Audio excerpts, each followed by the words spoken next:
Kwa nini mwenye degree hawezi kuomba ajira za diploma au certificate Secretariat ya ajira? Hili ni swali lililoleta utata muda mrefu kwa waombaji wa ajira kupitia portal.ajira.go.tz. Karibu Jack Media TZ, kila hatua ni maarifa na kila maarifa ni nguvu. Hapa kuna sababu mbili muhimu kwa mujibu wa Secretariat ya ajira kwa nini mfumo hauwezi kuruhusu mwenye level ya juu kuomba ajira zilizotolewa kwa level ya chini. Mfano, mwenye degree kuomba ajira za level ya diploma au certificate.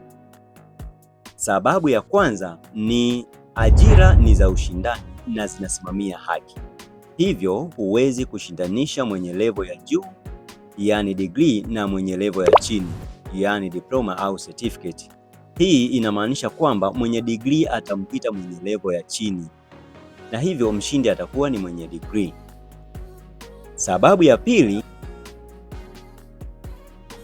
mtu anapoingia kazini kupitia level ya chini inapelekea kwenda kulazimisha kuomba kwenda cheo cha level alionayo na sio level aliyoingia nayo kwa muda huo.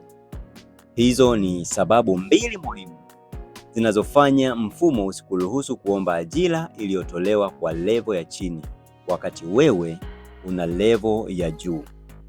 Tuambie, wewe una maoni gani kuhusu hili? Je, ni sahihi kutokana na sababu hizo, au waruhusu uweze kuomba level ya chini huku una level ya juu? Tuandikie maoni yako hapo chini na usisahau kulike, kushare na kusubscribe Jack Media TZ.